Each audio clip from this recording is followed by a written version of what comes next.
welcome back to another episode here on the Command Post cohort. I want to introduce this episode. It's going to be a little bit different than our regularly scheduled programming. This episode is going to be an excerpt from a couple weeks ago. Andrew was out in Austin, Texas for another recording of the monthly Military-Connected Mentor Meetup. That's a live podcast we do, co-hosted with Startup Anthology. There at the Capital Factory in Austin. And so for June, in recognition of June 12th being Women's Veterans Day, had Johanna Wynne join both Andrew and Jeremy there to discuss her journey from being a leader in the military and then coming out and working in the startup world, and shared some insights with her perspective. So it's a really great episode. So I hope you all will listen to this and enjoy it. And we do these every month out in Austin. So if you are in that area, feel free to reach out to us. We'll make sure we get you linked up with the time and location and everything. Always feel free to reach out to us either through social media or our website, commandpostcohort.com, and also outsiders-group.com. Either way, you can get a hold of us there. Y'all enjoy. Hey everyone, welcome to the Military-Connected Monthly Mentorship Meetup. I'm Jeremy Willis. I'm a Navy veteran. I started a company called Startup Anthology about a year ago. So that's kind of me. We're not at our normal location. No, we're at Capital Factory, but this week they have some event going on. So we're over here tonight at the Pershing House. So part of the thing that we do is we do a crossover episode between Startup Anthology podcast and Command Cohort. That's Andrew. Okay. And so tonight is Johanna Wynne. And just thank you all for being here tonight. Just want to shout out a couple of the sponsors. We have IVMF Bunker Labs, Texas Veterans Commission. Texas Veterans Commission, Combined Arms. Texas Veterans Network. So we'll just go and get started. So the way we do this is just conversational. So so that's the way we're going to do it. And then about 30 minutes of recording and a conversation, and then we'll do kind of like a guided networking thing at the end. Johanna, welcome, and thank you for being our wonderful guest this evening. Why don't you tell us kind of your journey through the Army, coming out of the Army, and then into the startup world? Sure. First of all, I just want to thank everyone for being here tonight. It's awesome to see folks come out and support. And I was born into an Army family in Fulda, Germany, height of the Cold War. I'm sure the Fulda Gap rings a bell for many or some of you. And from there, moved about 10 times before the age of 14. Ended up in Washington, D.C. at a very competitive and crazy all-girls school. That's another podcast in and of itself. Another episode. That's not something we can cover here. Nope. And my dad was in the Army, so that makes sense. But ended up declining my dad's alma mater at West Point to go to the University of Vermont, which was my rebellious act. But I did ROTC there, and I was able to swim there, and found myself commissioned into the military intelligence branch, where I served for 20 years, 3 deployments, and had the fortune of being part of the plank holders at Army Futures Command. So one of the first 100 folks who helped get that command up and running. So a lot of interesting lessons from that experience. And then, much like they advise you not to do, I jumped right into work. They say, take your time, figure out who you are, spend some time really thinking about your values and your passion. There's nothing wrong if you find the perfect match to jump right into the next chapter. I was recruited by an entrepreneur in his startup, which at the time was very enticing. And this we can get into some of the specifics later. But long story short, he had a vision for me to be in a very specific role for the city of Austin. And unfortunately, while the work looked promising in terms of the contract being awarded, it wasn't awarded. So I came on board as overhead and was working to learn the business, and then that contract never came through. So I think that's a great lesson in joining the startup world, right? Like, you know, that's a risk that he took and a risk that I took. I actually did a skill bridge with Dell and had something lined up there, which was also, you know, very solid. But the startup opportunity was really exciting, and I really thought that I would have an opportunity to make an impact. And you know, I could get into specifics, but long story short, I think that's part of the game, right? You have to take some risks, and in this case, it didn't necessarily work out, but I learned a lot in the process, and yeah, I think that's kind of how I found myself in the startup space, and am now just exploring what that means in terms of next. What's that? It means to be free. Yeah. I'm a free agent. Yeah, free agent. Well, I wanted to go back a little bit, and you talked about the beginning of your story is like you didn't go to West Point, and you grew up Army. Your dad went to West Point. You had an appointment to West Point. Why did you not take it? Yeah. So I visited a number of times. I went to the week-long leadership camp between your junior and senior year, and it's a beautiful place. And every time I visit there, I'm inspired, and I'm proud that my father went there. And it was a really hard decision to say no. And I joke that it was rebellion, but in truth, it really was my way to say, I've got to figure this path out for myself, and that it made a lot of sense for my dad to encourage me to go there. But every decision up to that point really had been made by the Army. And your whole life, right? Yeah, absolutely. From birth, you were in Deers like as soon as you exactly, were born. Exactly. Yeah. And I was -3. Yeah. Yes, exactly. And I couldn't wait to get my ID card at age 10. I mean, Really? that was a big deal.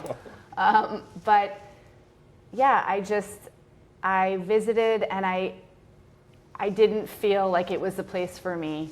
And I knew that by me going, I was denying someone else who really did feel like it was a place for them to go.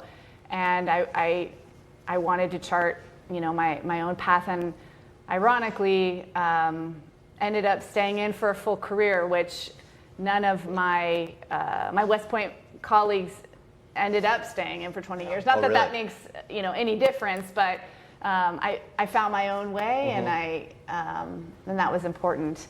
And my dad was disappointed, but he denies that he was ever disappointed. So, Well, I mean, you still went in the Army, right? Right. So you still were a cadet in the ROTC, Right. and so you still got a commission.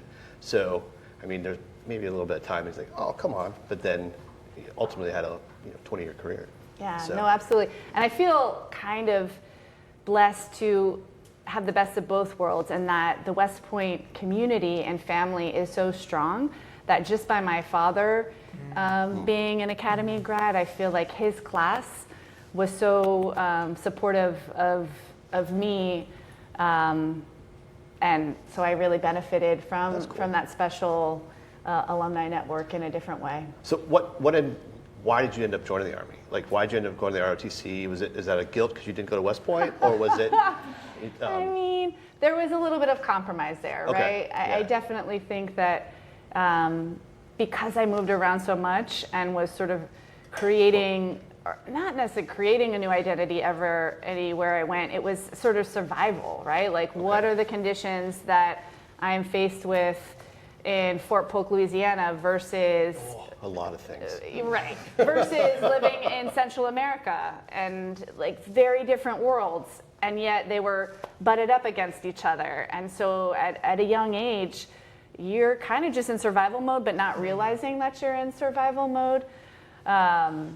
And I didn't necessarily know what I wanted to do next, and because my dad felt comfortable mentoring me into the Army family, it felt like a fairly safe choice, right? Which is kind of ironic because a lot of people, what? Join the Army? That's not safe. Well, but something you knew. right, It was safe for you. right? For Yeah, me, yeah. it was Yeah. it's just what you did, Familiar. right? Yeah. Exactly, following in his footsteps. It's certainly what I knew. My sister, this is funny. She did a semester of ROTC, said not for me, and ended up joining the Peace Corps, which service is service. It's the same, really. Let's say, yeah. Same. Yeah, exactly. But no, I mean, service runs deep in the family, and that was how she expressed it. But I heard a number of, oh, Heather doesn't know what she's giving up by not doing her OTC, and this, that, the other. And so I took that, absorbed that, and was the obedient daughter. Are you the oldest one? I'm actually the youngest. The youngest one, Yeah, okay. yeah. Oh, that's Are you interesting. number 3?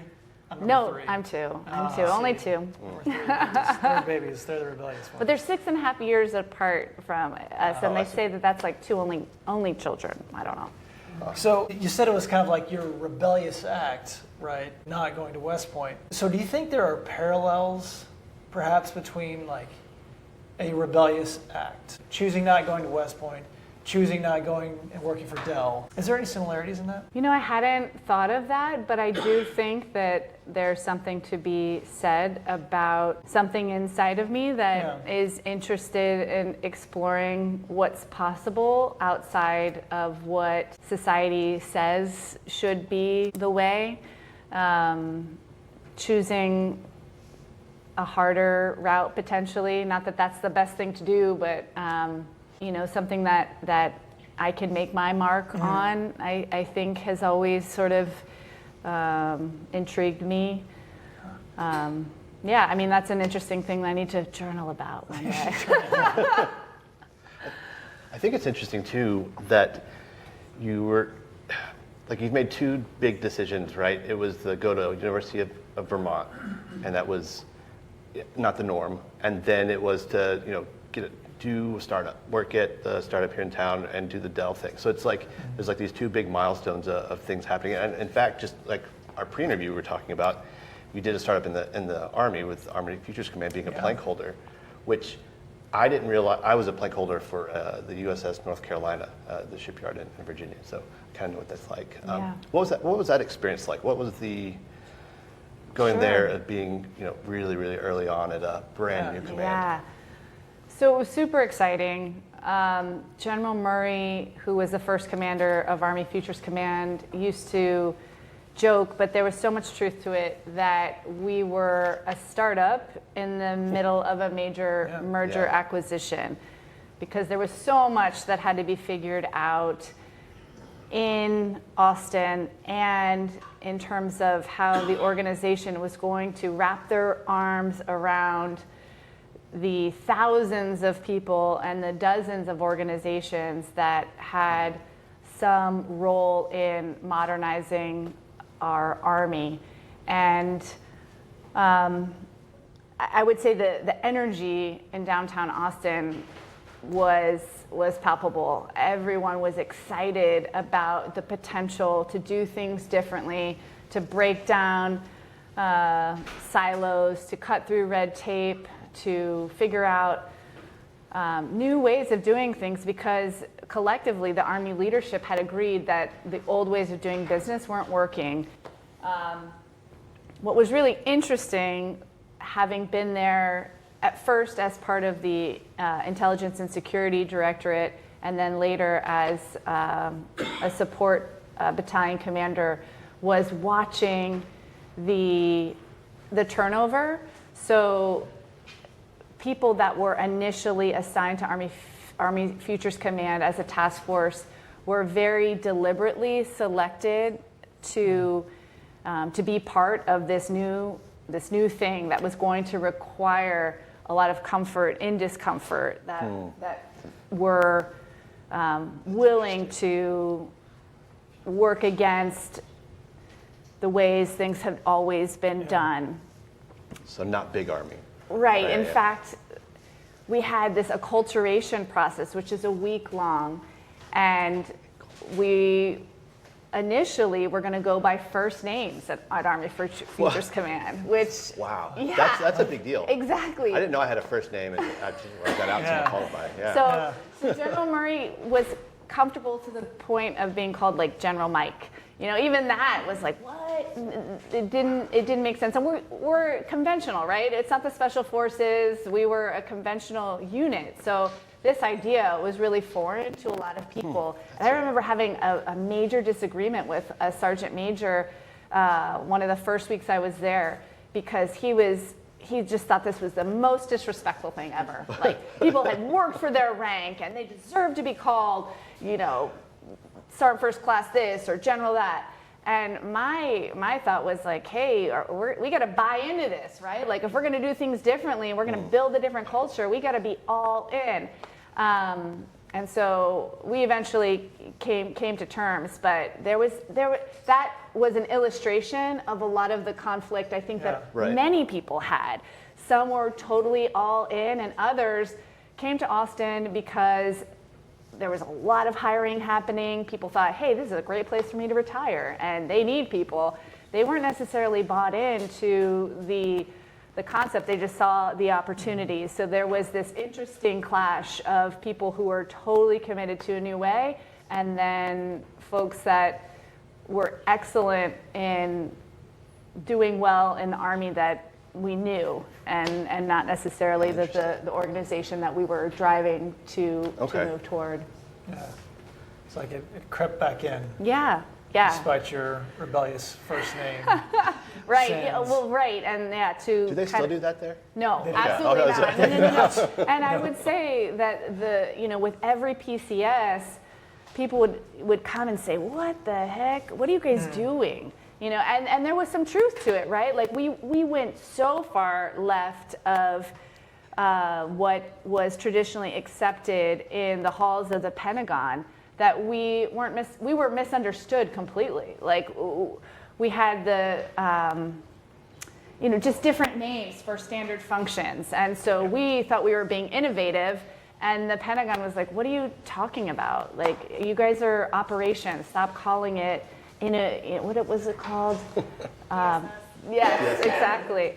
We created new names for things that were really not novel, but by putting a new name on it. Got a new name. Right, exactly. It's not G1, it's right. human capital. That's right. Yeah. Exactly. And the Pentagon was like, what is human capital? I mean, we get it, but you're G1. So there was all sorts of conflict on that front. That's a very interesting point, because I feel like that's like kind of back to the rebellious point as well there. So I also like that you brought up, we got to buy into this, right? Because I feel like there's a lot of overlap with that in the startup community as well, right? Because if you're at the speak at this point, Jeremy, because Okay. I've not been in a startup. But not yet. Not yet. Yeah. I feel like you have to be that way, right? You have to be leaning forward and be entirely in it. Do you feel like there was similarities there as well? No, absolutely. I think that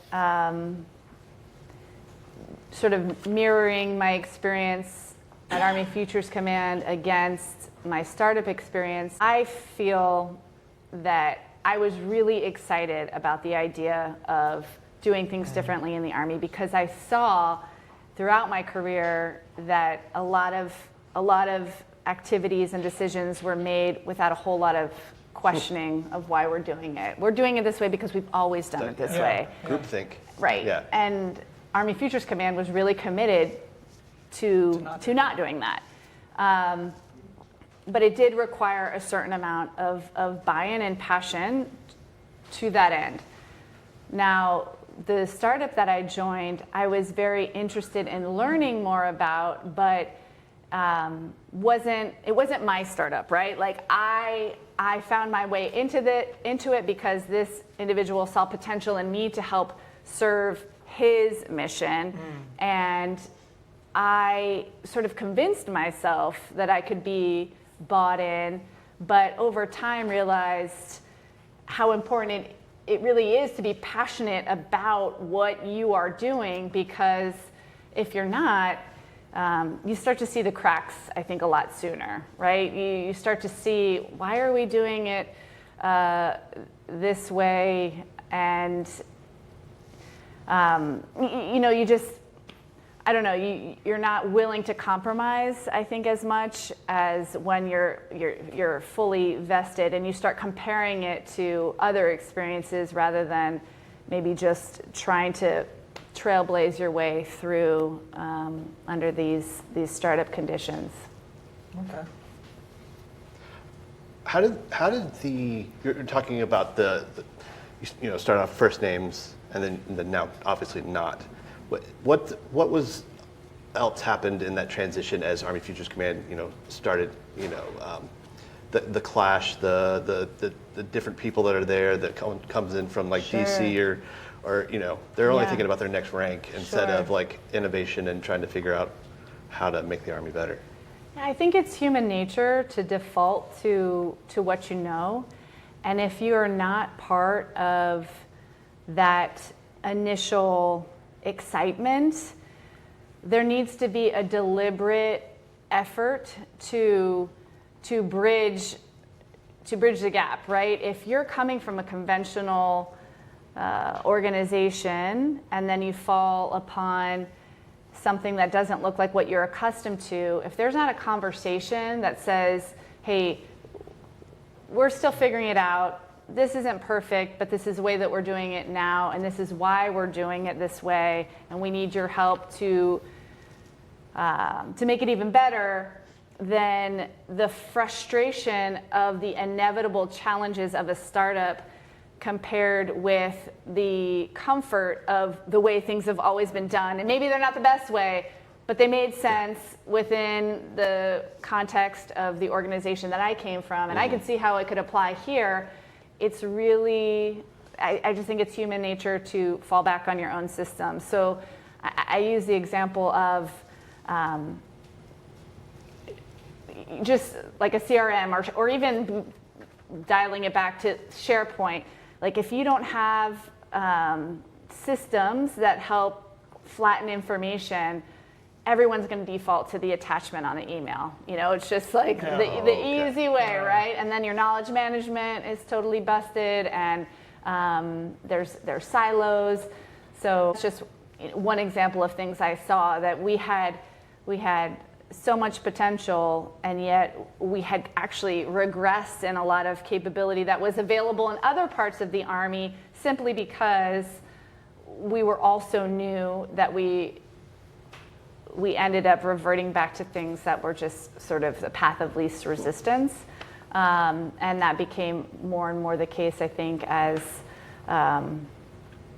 folks came in that weren't part of that initial energy. But I think that has changed over time, and I think there's probably people in this room that has said that could argue that Army Futures Command, you probably, has kind of found its rhythm a bit more. But I sort of left at a time where there was a clash there in terms of innovative trailblazers and older guard coming in to question And you how can crazy we neither were. confirm nor deny. Yeah, that sounds like a great chance to change topics. Yeah. So, Yeah. Well, and now the model is completely. I mean, it's not thrown away, but I feel for the organization in that there's a whole new challenge ahead with the merger of TRADOC and AFC, right? So all of this yeah, I heard incredible about that. investment in about old school what Army and was. new But Army. I mean, I think in terms of the notion of being adaptive and being comfortable with discomfort, like I don't know that you could get more uncomfortable than the conditions that are now faced by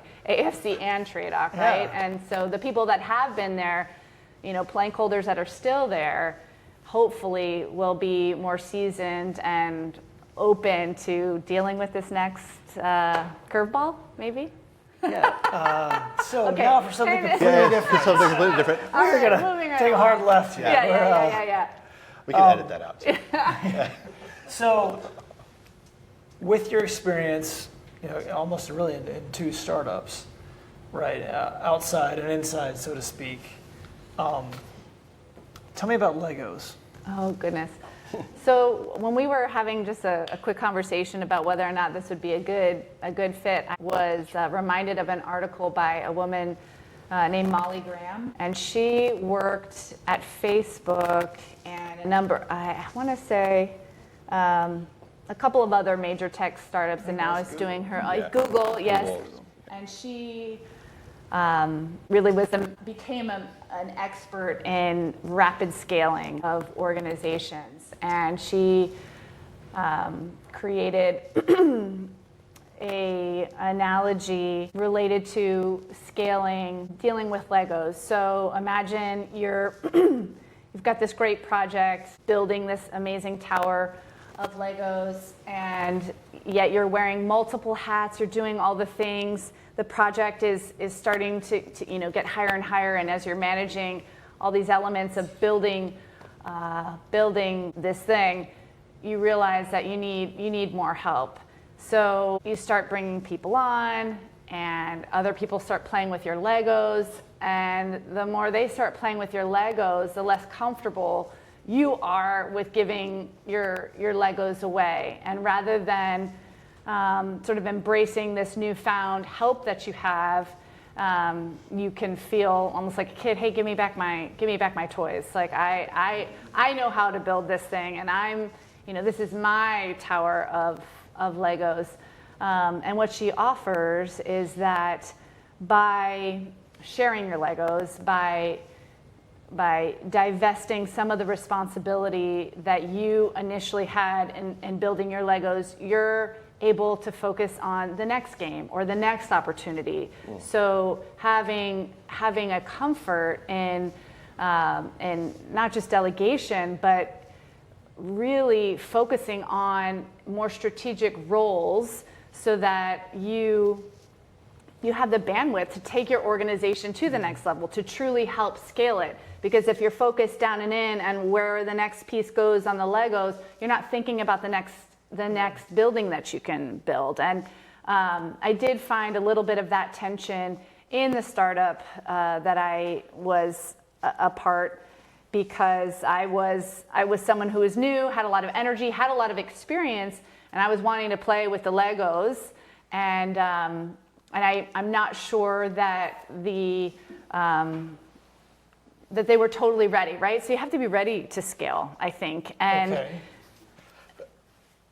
So It's not a quiz. well, I don't know. I just think, we had candid conversations. He really felt like he was on the precipice of wanting to build more and build faster and control what was known success, right? And so I think you do have to, again, take the leap, take the risk. Am I willing to let some things go so that I truly can focus on the things that are going to take my organization to the next level? And if I don't have comfort with other people playing with my Legos, then I'm gonna maintain my Legos, and they can go play somewhere else. And so, her recommendation is give folks opportunities that are, and goals that are big and ambitious and help focus on the future, so that the bandwidth of thinking about their previous tasks or the multiple hats that they wore are less their focus, and they're really focused on that next chapter. He's taking more notes. I am. Yeah. So I mean, to me, that sounds a lot like, as you're very much in control of your Legos. You have the vision of how you want to see things and how they're supposed to be done. And as you grow the startup and bring on more people, there's a level of trust that has to be conveyed to the new hire that, number one, you're going to allow them to do things the way they want to do things in accordance kind of with your left and right limits. and then it's like a two-way street there, right? Because you have to trust them that they can do it, and they have to trust you that you're not going to pull it back. pull it back. Sure. That to allow you to, like you said, do kind of allow you more bandwidth to continue to scale and grow the business. Sure. And I think, back to the original wrinkle that I described, Original wrinkle. be willing to, or have a plan B if you don't win that work that you brought the person on to do, right? Like you have to have a deliberate goal for them and help them pivot into something else. So just as your environment changes, what are the expectations of the people that you're wanting to give Legos to, but maybe have a little apprehension of, and if the blueprint for what you're building changes, how ready are you to embrace them working on other projects that maybe initially you weren't envisioning them having their hands in. And so I think, to his credit, realizing that the work wasn't one, although there maybe could have been some more transparency in how we approach the next steps. I think he realized that it wasn't necessarily going to be a great fit, and he made the decision early on-ish to, for us to talk and say, hey, this didn't work out as we imagined. And that's a hard conversation. It's a hard thing. I know that he was a veteran, so he felt, some responsibility for recruiting me and kind of pitching this idea of his company, and then it didn't manifest. So that was a hard thing, I'm sure. And actually one of the points that Molly Graham gives, not necessarily specific to my experience, but communicating early and often roles and expectations, and when it's clear that it's not going to be a good fit, find out fast. do everybody a favor, right? And it's painful, but it's better to make that hard decision to go and part ways than force something that isn't going to work out. It's because you're so rebellious. That might be part of it. So looking back over your career, and I guess, what are 3 big major lessons that you've learned? Your takeaways. 3 big life lessons. I think first that life is short, that it's not guaranteed, that we have a lot of tremendous opportunity, and to not take that for granted. That isn't necessarily aligned with my military career, but some other things that have happened personally in my life. So that's something that motivates me moving forward, is living for those that I lost, that my husband lost in our family. So we've felt that very intimately. So do it now. Don't wait for tomorrow. Tomorrow is not promised, and really listen. I guess to point 2. There is something inside each one of us that speaks to what we want to do or who we are, and culture, society, the world can drown out some of that voice if you, by means of survival, have to allow it to drown out a bit, or you just take the path of least resistance. But I think that if I had to, I don't know, I wouldn't do anything differently, but really tuning into that inner dialogue and knowing that paying attention. Exactly. Like listen to it. Following your gut. It's hard, right? With the military, that sort of strips you of that identity. Once you come out of the service, being able to turn the volume up on that inner voice can be really challenging, and that's sort of what I'm exploring big time right now. It's I remember when I got out, it was like, how do I even do this? They had a manual for this, you know. Right. You know. Right. I don't know what I'm doing. You mean to fix that? Cool. Where's the manual? Oh, we don't have one. Right. Oh, okay. Yep. So what's one more lesson? And then out of those 3 lessons, what would you have told the younger Joanne? Oh, younger Joanna. I don't know that I would have listened to. And I think that there's a lot of truth to that, in that, I mean, even in watching my own children, there's a lot of skinning of your knees that you have to do for the lessons to really stick. Yeah. And I remember, my mom and dad both telling me, I know what you're going through. I know how hard this is. And me responding, no, you don't understand. Of course you don't know what I'm going through.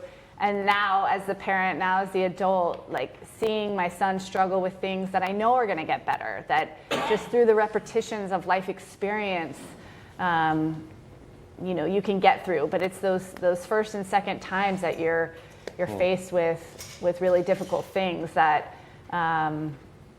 you sometimes don't feel like you're going to get through. So Right. I guess giving advice to my younger self would just be like, write it out, feel the things, Yeah. learn from it. How are Life's you going to, short. right, Yeah. exactly. Yeah.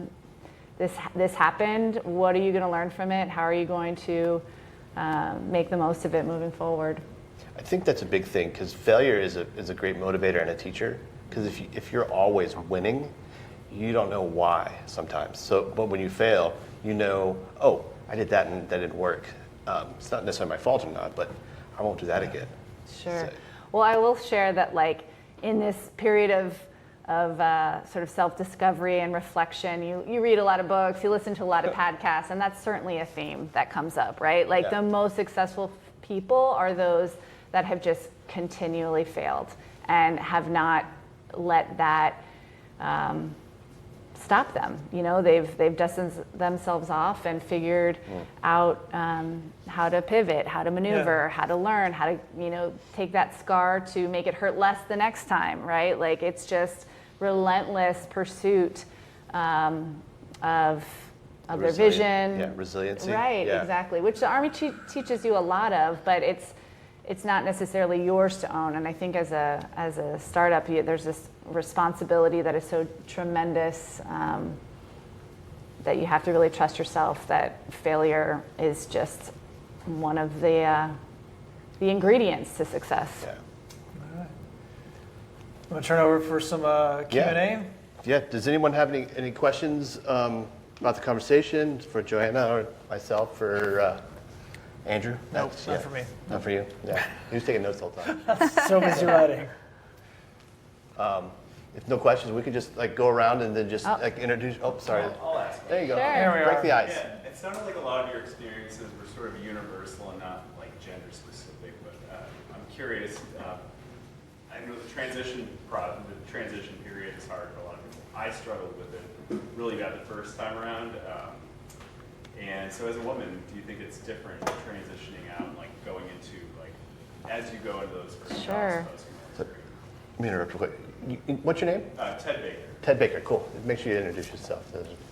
So Ted, that's a very thoughtful question, and I appreciate you asking that.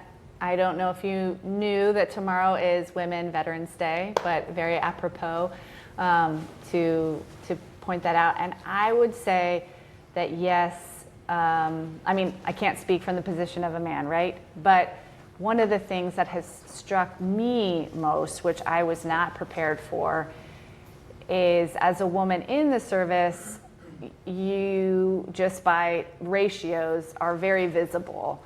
You are one of 20, or your work sometimes, whether true or untrue, and depending on who is evaluating it, can be looked through the lens of not just being a